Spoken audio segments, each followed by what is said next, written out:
Hi, and welcome to Itasca Waters. This is the fifth in a series of programs we are airing on ICTV, all on the general subject of shorelands in Itasca County. I'm your host, Jesse Davis, and I'm a member of the Itasca Waters Board, as well as a garlic farmer and a realtor at the Move It Real Estate Group here in Grand Rapids. This program is made possible by the nonprofit organization Itasca Waters and by the financial support of the Blandin Foundation. My guest today is Mike Casey.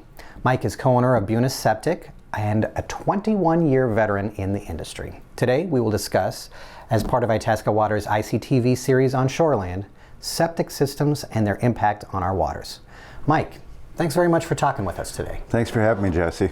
So, we're kind of doing a Septic 101 primer here. Sure. And when we were talking earlier, you kind of gave me a nice trajectory to kind of encompass all the different sort of things that are involved with a septic system, or an SSTS, and we can go into what that means.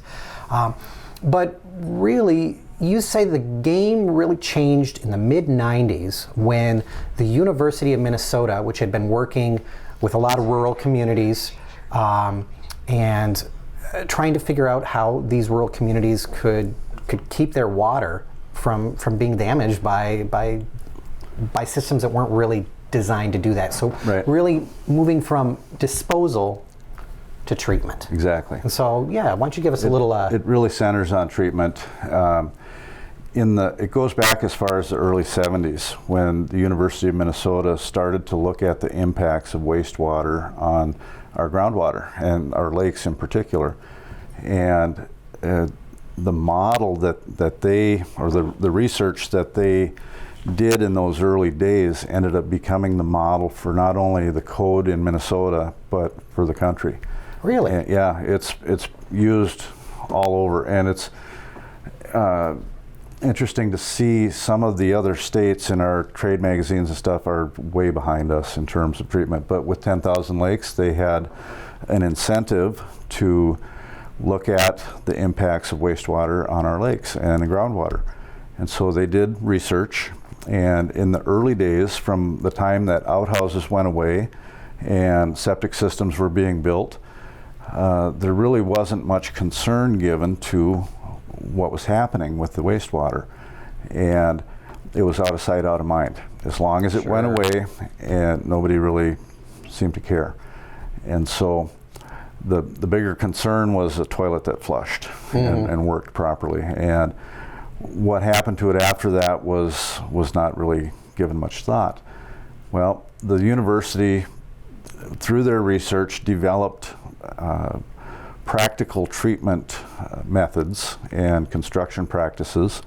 And of course, they conducted seminars and programs with installers and professionals in the business in those early days, before there was any statutory regulations. They were trying to incentivize installers to do things the right way with treatment in mind rather than just disposal. And some of the early installers did that. But the majority of them, a lot of old timers, they had their own way. They knew how to build a system that worked. And when I say that, it's working from a disposal standpoint, not from a treatment standpoint. So eventually it became law in the mid-90s that systems built after that were required to have treatment. And what that essentially means, if we want to get into the nuts and bolts of how treatment actually works. Well, yeah, because these septic systems, you think of a big wastewater treatment facility. I mean, I'm thinking they've got centrifuges or chemicals and stuff. Yes. And the septic system is not that. It's much more simplified, but yet it's not completely simple. There's a lot of thought and design elements that go into it. But when you boil it down to its basic essence, you have a minimum of two components. You have a tank that is intended for separating the solids from the liquids. It does that simply by gravity. So as the flow from the house enters the tank, anything that's heavier than water will settle to the bottom.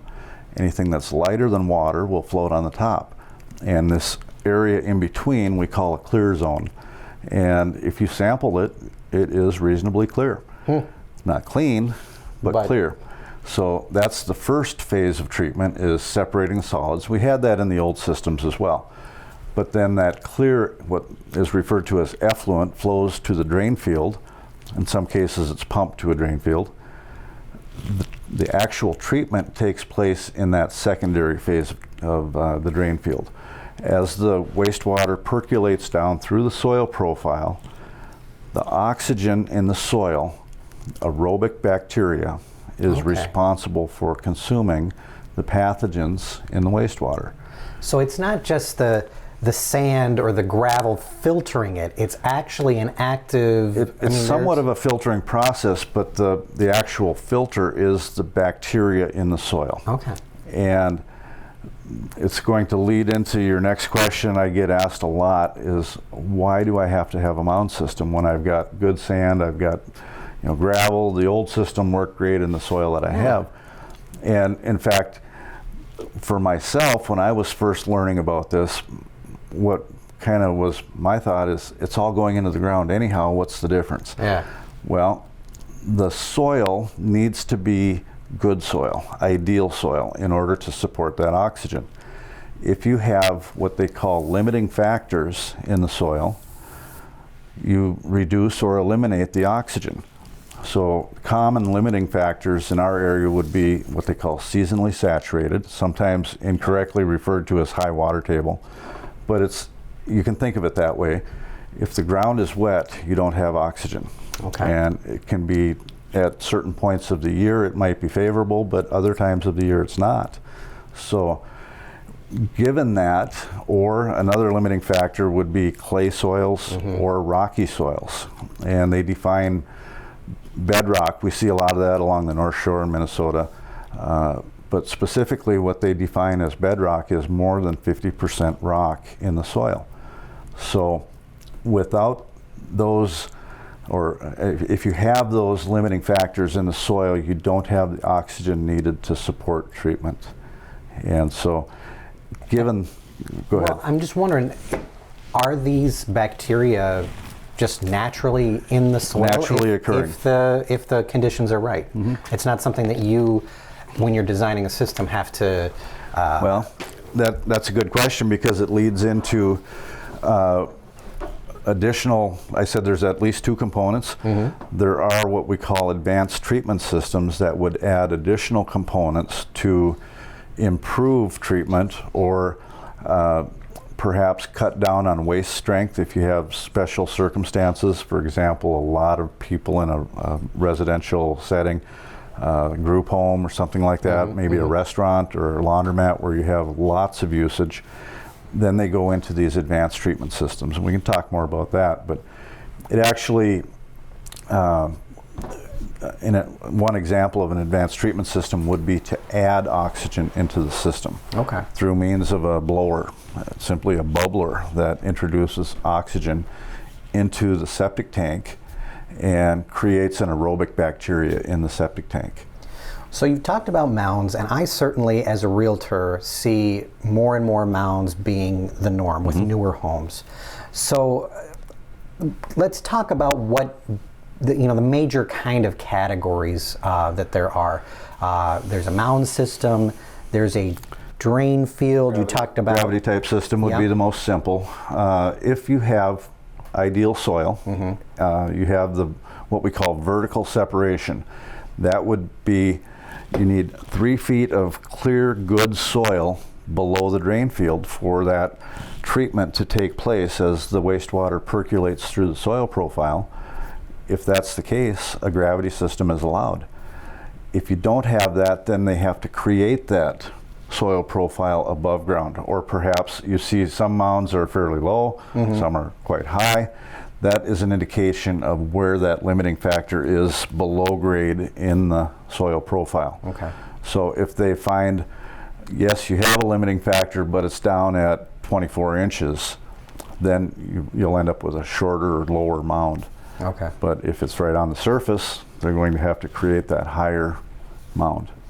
And then when you have these drain fields or these mounds or things like that, what do you need to do to make sure that you're keeping them happy? I mean, you don't want to have trees growing in them, right? You don't. That's one thing. A lot of people want to disguise that mound, hide it somehow. Sure. And it's okay to use vegetation to maybe hide it or enhance the look of your property. But they want to keep those major, like trees, for example, or large shrubs about 20 feet away from the edge of the mound. Okay. So the roots don't become a problem.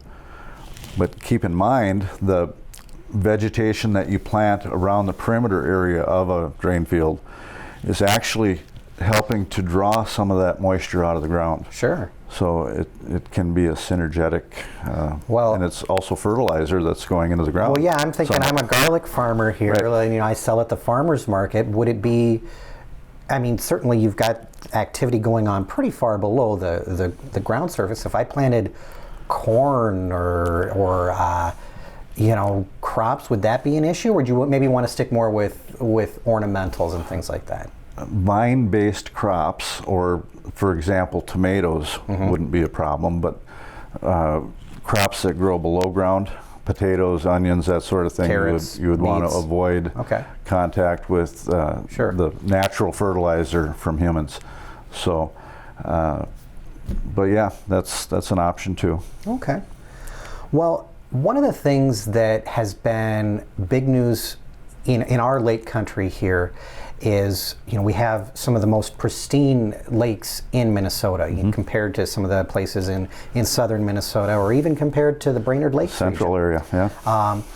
And what I've come to understand is that phosphorus can be a real, you know, dagger to the health of these lakes. And Right.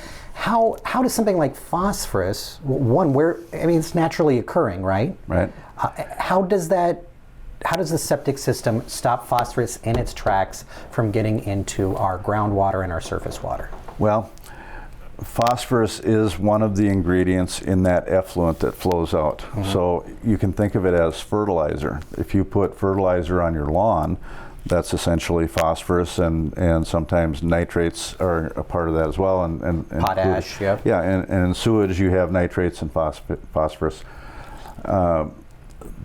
As that wastewater percolates through the soil profile, those naturally occurring bacteria and vegetation will attach to those pathogens. It's food for the plants, and it's food for the bacteria.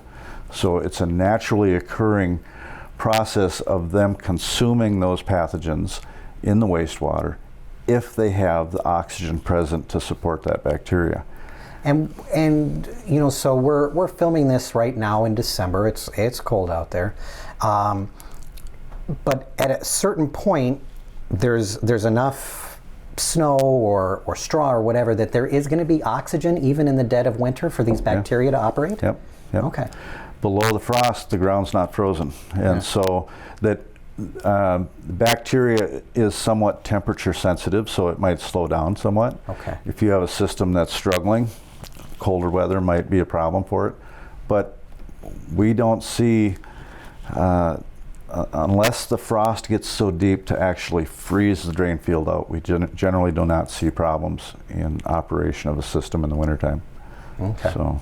All right. Well, you had mentioned that between the pre-mid 90s and then when the University of Minnesota guidelines became code, that the systems, you know, some of those things changed, and one of the things was you went from having a minimum of 2 feet of the separation to 3 feet.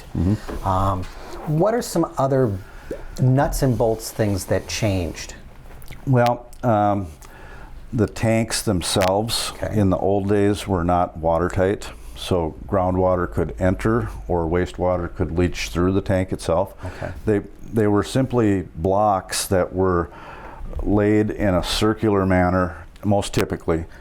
Like concrete blocks? Yeah, tongue and groove blocks that would form a circle, kind of like a silo. Sure. And they would just place them without mortar, one row on top of the next, and put a lid on it.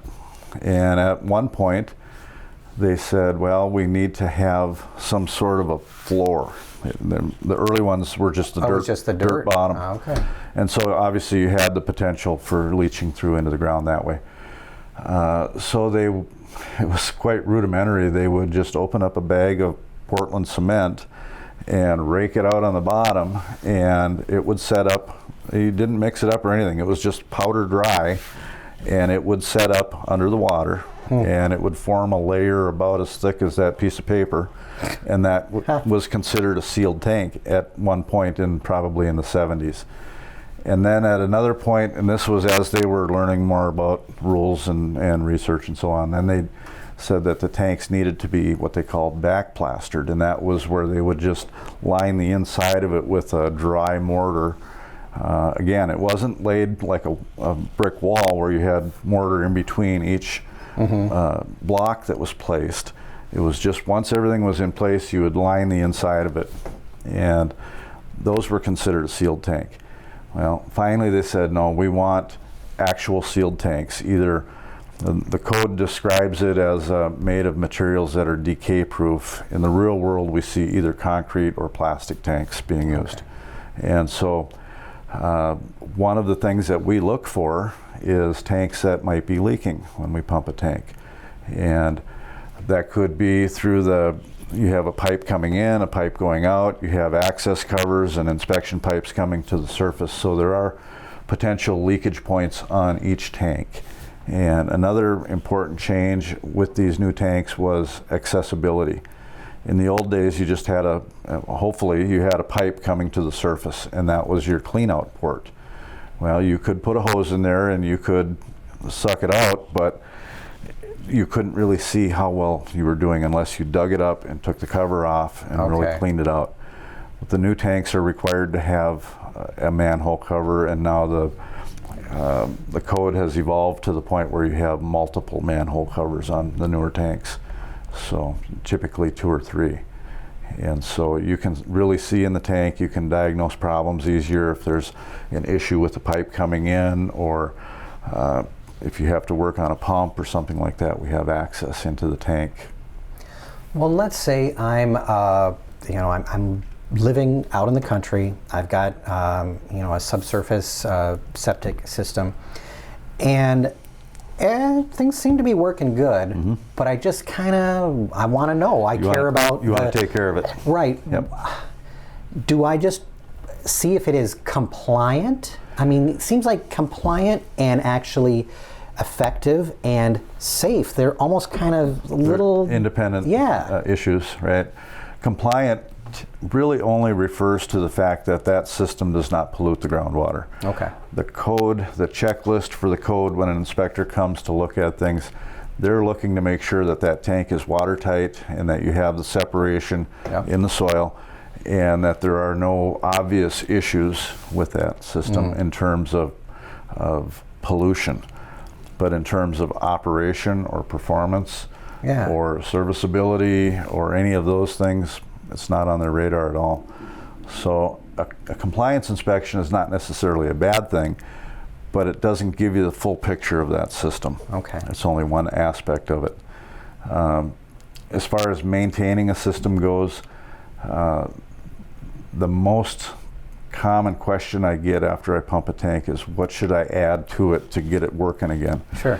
And the answer is quite simply, you don't need to add anything. Okay. Just use it as normal. The balance is there naturally from all of your wastewater use in the house. The toilet, the showers, laundry, all of the things that we use water for. Now, the balance can go out of whack if you're using a lot of cleaning products, or the toilet usage is somewhere else rather than at home, and all you see is cleaning products.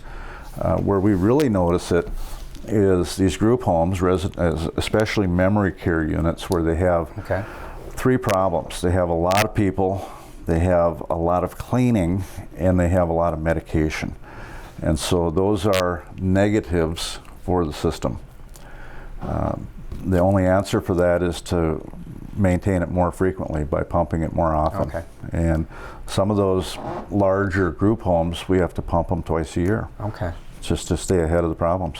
But for a typical 3-bedroom, 4-person family, every other year? They have a real simple formula. The state has come, and they've done it a lot of different ways. The official requirement, and it's actually written into the code, it's not enforced, but the code says that the owner or owner's agent shall measure the accumulation of solids in the tank at least every 3 years. Okay. Well, nobody does that. Well, And when the volume gets to 25%, it's time to pump.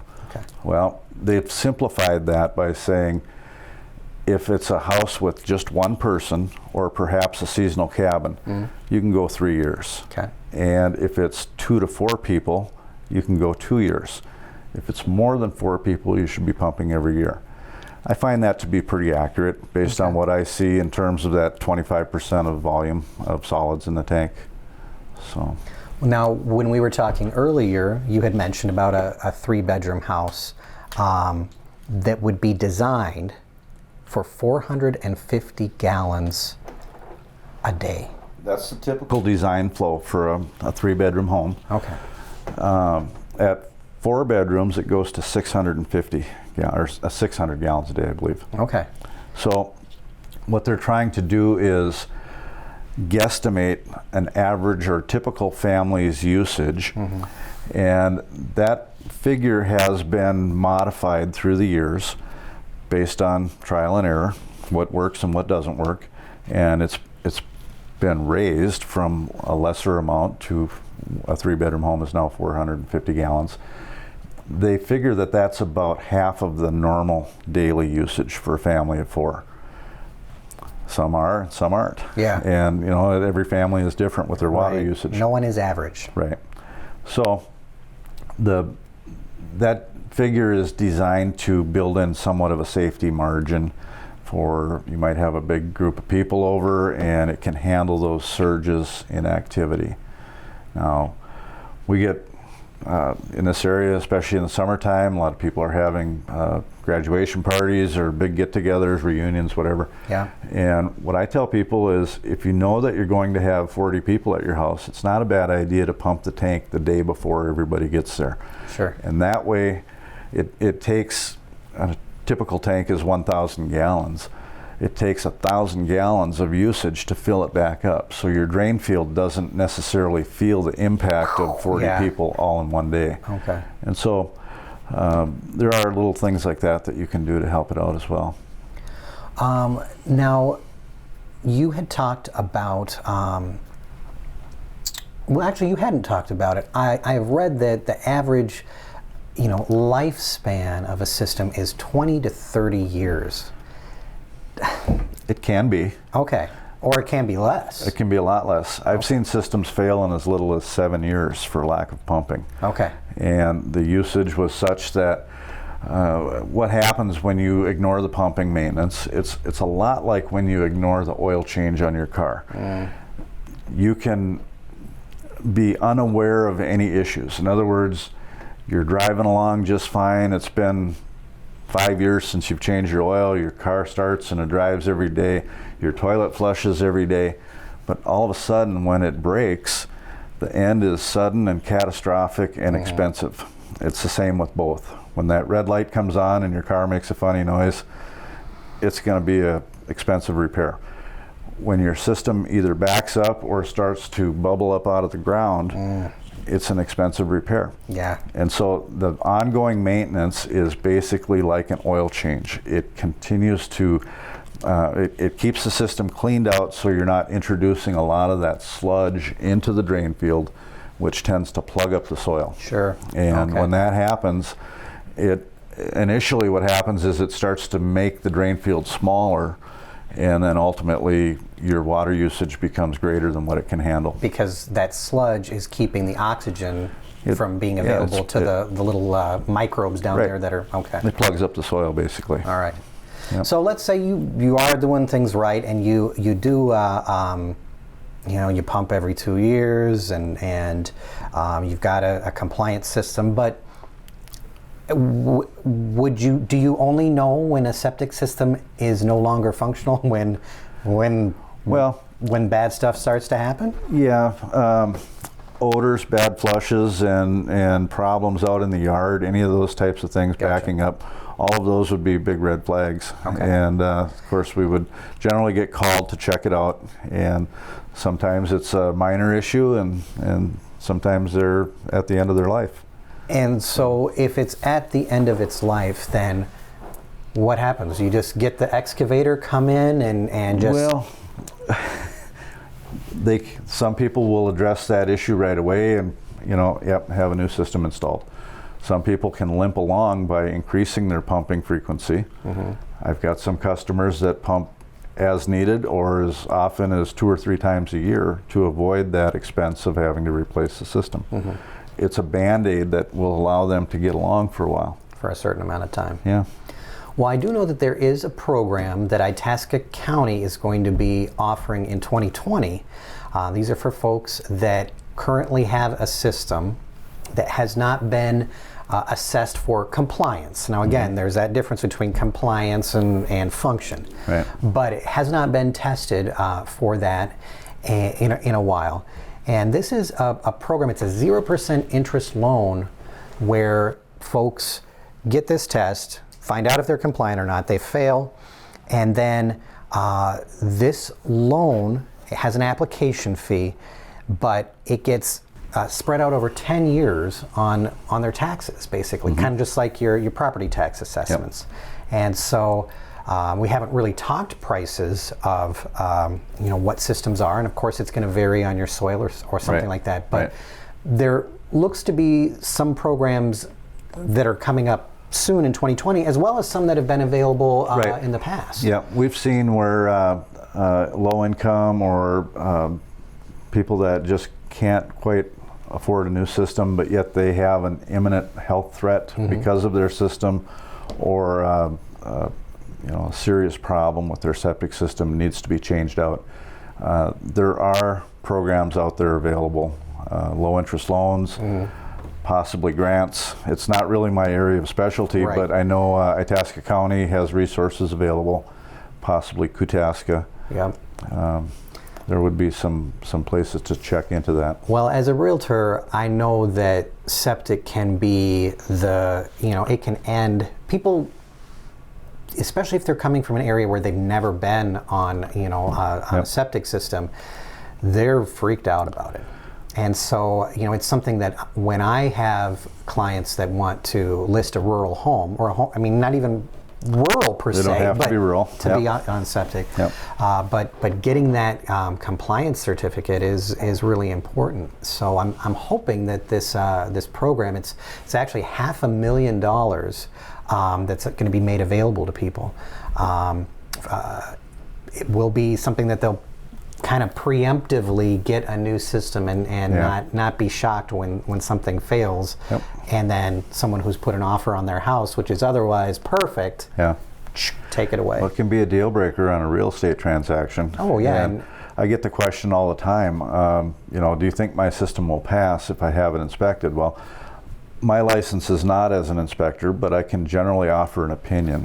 Whether that, you can't really do much with my opinion, but I can tell you if it definitely will not pass based on the age and the components that are there. What I tell folks, if you're selling your home and you're worried about the septic system passing, if you can afford it, you're wise to upgrade it before you list the house. And the reason for it is, number one, it makes the house easier to sell. Yeah. And number two, it adds value to your home. Just like if you were to put on a new roof or a big deck or any added feature, it's going to add value. So ideally, the payback should be there. It should be reflected in the selling price. Well, now I've heard it thrown out there that probably 40% of septic systems that were built before 1996 are non-compliant. I would say it's higher than that. Higher than that, okay. Yeah, because the code didn't really exist. There were only a handful of installers that were actually building towards the code that was on the way. Okay. So yeah, I know when I am looking at a listing and it's always worked great. Yeah, it's only 30 years ago. And never had to worry about it because everything worked. So well, we've kind of talked about some of the financial options that are out there, but what kind of prices do what kind of range and compared it to the kind of system you have, what are we talking about?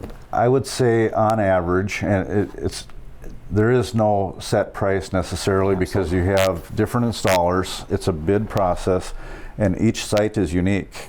If you have a large hill or special circumstances on your site that require more material or more time, obviously that's going to increase the value or the cost. On average, we see mound systems in that $10,000 to $12,000 range. Okay.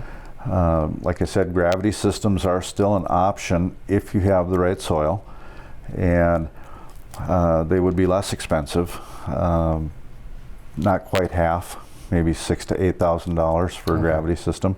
You have much of the same components, but less material and less time on a gravity system. All right. So that's where the savings comes in. And because it is a bid situation, you can always get more than one bid. When they do build a new system, there are a few professionals that get involved. There's what they call a designer. Right. That would be similar to an architect, where they come and look at the site, they look at the soil, and that's one area of the code that's improved within the last, 5 or 6 years, where they do what they call a soil verification pit. They actually dig a hole and look at the soil profile, whereas in the past they would just auger down and take a small core sample out. Well, you can get a much better picture of the soil by looking at the side profile of it, and both the designer and the county official agree. So it's not just one opinion, it's two people agreeing on the conditions of the soil. And so they take into account the size of the house, if there's any rivers or lakes, shoreline that would be affected. They look at all of the setbacks between the well and your lake and your property lines and buildings and all of those sorts of things. And then they actually design the system just much like an architect would design your home. And so that is handed off then to an installer who would build to that spec, and finally an inspector would come in and make sure that it was all done according to the design. And then I believe after a system is installed in Itasca County, it is compliant for 3 years? Does that sound right? I think it's 2. Is it 2? Well, I could be mistaken. Because I'm not an inspector, I don't get involved in that as much. It's either 2 or 3 years. Okay. And I'm confused because there's an inspection is good for so many years. If you have it done, say you're listing your house, you have it inspected, and the house doesn't sell, and you relist it again in a year, that inspection would still be good for it's my a period of time. 2 years. It might be 2, yeah. So. An inspector could answer that question better than I can. Okay. Well, I know we're just kind of bouncing back and forth. I mean, we could have this conversation for quite some time, but I think it's something that when you have something below ground, you've already said out of sight, out of mind. It's easy not to worry about it. Well, and when the toilet works, you've got life goes on. You've got other things on your mind, and that's not something people dwell on necessarily until it stops working. And that's a big part of why these systems were largely ignored for so many years, because they worked. And I've used the example with people, and sometimes it gets frustrating for not only for me, but for the folks that are trying to understand why do I have to spend $10,000 on something that I don't think I need, because my system has worked great all of these years. And I mentioned to you earlier what I tell folks, especially if they're living on a lake, you could have a pipe connected from your toilet right off the end of your dock, and that would work forever without any problems also. But that's not how we do it. And there's reasons for it. If you had it visually like that, you wouldn't accept it. but that's what was happening underground that people were not aware of. Well, and from my realtor's standpoint, the attraction of our area here is that things are as pristine as they are, Right. and it is so much cheaper to do prevention Right. than it is to try and fix some of these streams and lakes that are already got too Right. much phosphorus and nitrates Right. and algae and things like that. Coming back to, you mentioned phosphorus, what was one of the impacts or the problems with it? It's essentially a fertilizer. And so when it gets into the lakes, you have all of these vegetation blooms and growths that get out of control because you're introducing fertilizer to the lake.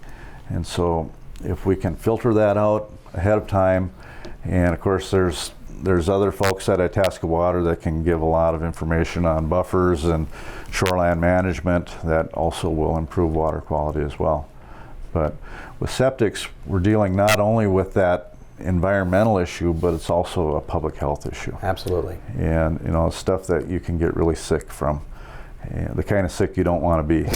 So, well, I just find it so interesting that, of course, you're talking about getting sick. That could be from bacteria, and yet it's the bacteria in the soil that are capturing those nutrients, that phosphorus, those nitrates, nitrites, whatever. We hear about probiotics. There's good bacteria and bacteria that can make us sick. So that's a... Well, I want to thank you for being here and talking about these sorts of things, Mike. And again, we could go on, but my guest has been Mike Casey, Bunes Septic Service. And if you'd like more information about Itasca County shorelands, how to keep your shoreland healthy, and maintaining and growing your property's value, you can go to our website, itascawaters.org. The site has tons of useful links to all kinds of resources, and it's simple to navigate. Our next program will deal with private forest management and the benefits that good management can have on keeping our waters clean and healthy. Check ICTV listings for when that program will air. I'm Jesse Davis. Thanks for watching Itasca Waters on Itasca Community Television.